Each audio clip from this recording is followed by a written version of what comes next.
magical. First to the Emirates, and the standout tie from the FA Cup third round didn't disappoint as Arsenal and Manchester United produced a thriller. United triumphed on penalties despite playing an hour with 10 men. Arsenal once again were made to pay for wayward finishing, and their problems were compounded by Gabriel Jesus going off with a serious-looking injury.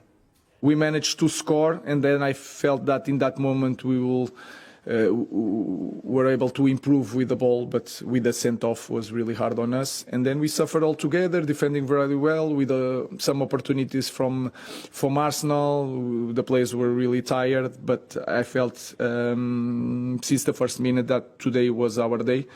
And I felt also a connection with our fans, our staff. It was a very good day for us in that aspect. We need to improve the way we play football. Well, for United, there were redemption stories for Joshua Zirkzee and Altay Bayındır. Zirkzee scored the winning penalty after only 2 weeks ago. He was substituted in the first half against Newcastle and jeered by United fans, while Bayındır's poor punch led to Arsenal's goal. He then made up for it with 2 penalty saves. Your life as a footballer has cycles and moments, and sometimes in 1 week your life can change. And you can see Altay. Against Tottenham, everybody was pointing the finger for Altay, and I understand that. And today, he was our hero also. Joshua, a few weeks ago, had a small problem with our fans, and today, every time he's going on the pitch, you feel that the support from the fans, and then he has the last penalty. So the life is like that, and you have to continue humble, to work every day. Your time will come, and so it's really important for them, not just for them, but for his teammates. OK, we'll look at the Arsenal point of view in a few minutes on the football show, but to the victor, the spoils. Let's turn our attention to Manchester United. So down to 10, but still a draw after 120 minutes. Following on from that draw with Liverpool, we said they needed to back it up. Did they do just that? Are we really seeing improvements here? Yeah, I think that's what we said. It was great doing it against Liverpool. Can they then do it against Arsenal? Can they continue to keep doing it? And I think what we saw was a real strong defensive display. I thought they were very well organised off the ball. The shape was very good. I thought they worked really hard and, made it difficult for Arsenal. I suppose that helps with time on the training ground. They've had that period where Amorim can work with his players and work on the shape, so that's bound to help. I think also maybe having a consistent line-up in terms of not chopping and changing. We saw a lot of players in and players out. We were saying, was he sort of trialling players, or was that due to the amount of games that they had and he had to keep changing? So the fact that now you could probably name 9 or 10 out of his starting 11 that he wants.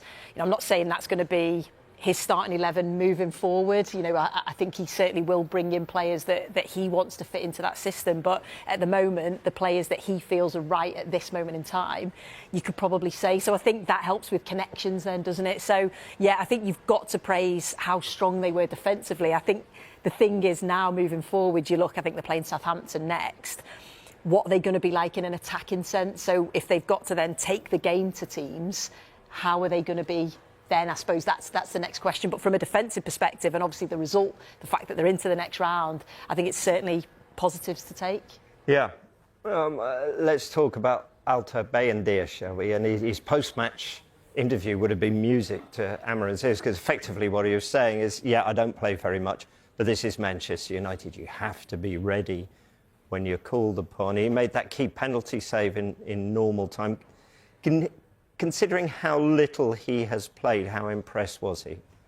Yeah, I think, like you say, so you've always got to be prepared and you've got to train properly, be ready for those situations. So there's an element of luck at times with a penalty save as well, but then there's the other side of it where there is your homework, where you look at what the player who's taken the penalty does and what his record is. And Odegaard had a decent enough record. I think he scored 3 out of 3 before that penalty yesterday. So, yeah, it's a really good save from him. I think there's been sections of maybe Manchester United fans who've wanted to see a little bit more of him. I know he'd made a mistake previously the last time he played, but then when you've got that consistent run of games, you can showcase what you can do in more long term. So I think it's something that maybe Amorim will look at a little bit more closely, because I think Onana's been at fault for a lot in recent weeks and hasn't covered himself in too much glory.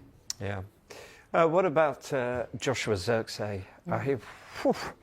When he stood up to take that final penalty, I don't know what he was thinking, but I was looking between my fingers considering what had gone before. We've seen him struggle since joining United. How much could this be a turning point? How much does he need this? Yeah, I hope so. I was the same as you, and I think unless you're an Arsenal fan, just as a football fan, you just wanted him to do well. You wanted him to score that because of what had happened previously in the Newcastle game, where he was took off. Was it 33 minutes? I think he was took off, and then what had happened with a section of the fans. So you just wanted him to be successful. And I actually thought he did well when he come on. He held the ball up well. He linked play. He worked hard off the ball, and yeah, it's a big moment, isn't it? When all of that's happened, it shows, I suppose, the character of the player, and it just shows how football can change so quickly. You know, 1 week you're coming off, and it wasn't just him. I think obviously Amorim needed to change things because of what was happening in that Newcastle game, because of how they were getting overrun in the midfield area. But you have to then go, OK, that's happened to me.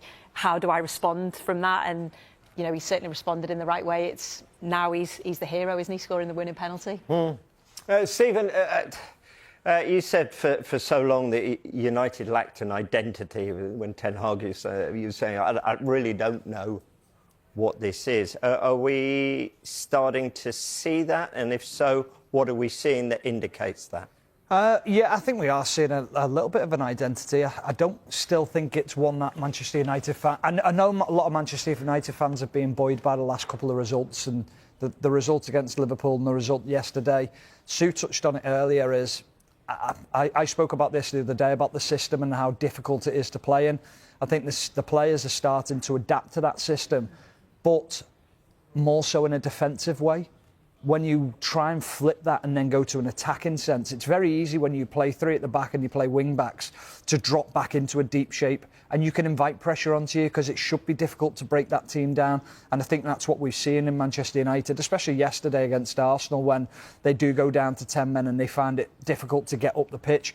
But it's what's happening at the top end of the pitch. Where's the creativity? What's the ideas going forward? So I know he doesn't have the players yet to perhaps play out the system that he wants to bring in, which is that the 3-4-3 system. But I'm still not convinced by it. I'm still going to put my neck on the line and say I don't like the system, and I'm talking about that from a point of view of playing within that system. And I know I've taken a lot of criticism online and social media about this, but there's still an element where I think if you want to win things in this system, and that is ultimately what Manchester United are trying to get back to, is back to competing for the Premier League, from back to competing for trophies, is that's where you're going to be questioned. And people will come at me again and go, yeah, but Bayer Leverkusen did it. It's not the Premier League. It's not as competitive. Look what happened when they came to Anfield this season. They got battered 4-0 because of the system. Arne Slot found faults within the system. And then United fans will say, yeah, but they didn't find those faults in United when they came to Anfield. It's a different game. It's a derby. It's not this normal type of game that you play in, week out. There's so much emotion and so much tension in them games, is that decision making isn't quite at its best. So listen, the last couple of games, United fans will be buoyant. They'll be delighted with what they've seen, but let's judge them at the end of the season and where they end up. He didn't like playing in a back three, did he? Hated it. He absolutely hated it, didn't he? Yeah. I think I got that after all these years. OK, Sue. I mean, winning an FA Cup third-round tie is lovely. Yeah.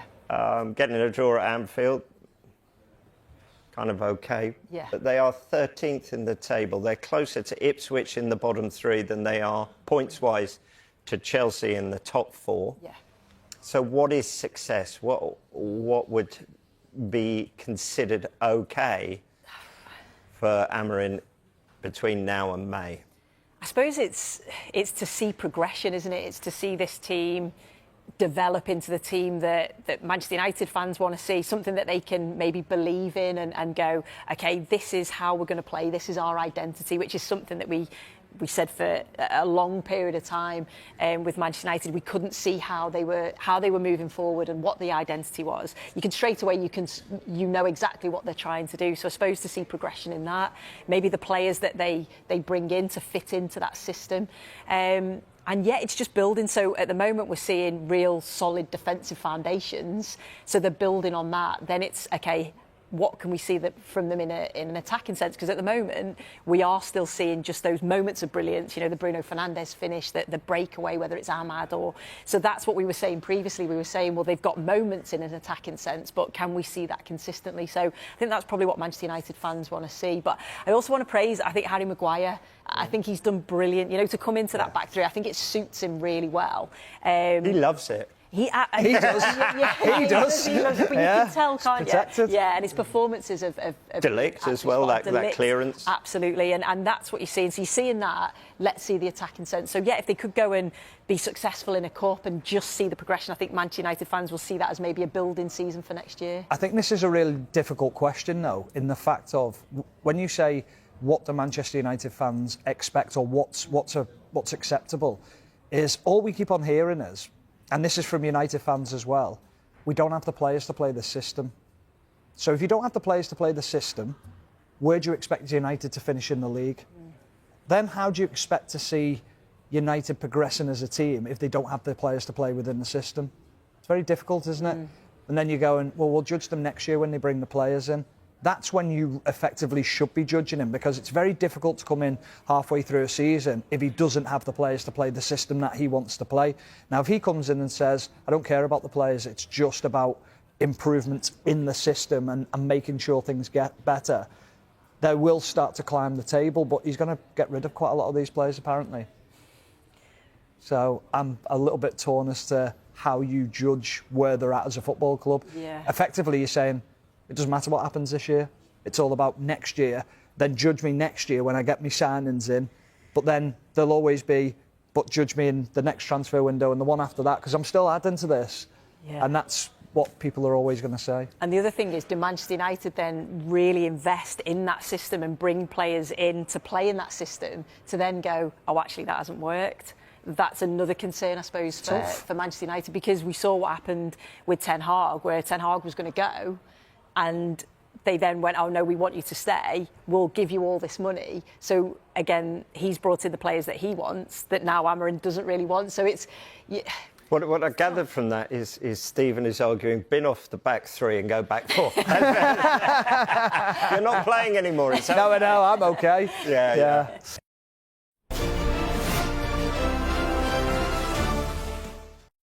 Ruben Amorim's latest stint as Manchester United's head coach has been a roller coaster of expectations and results.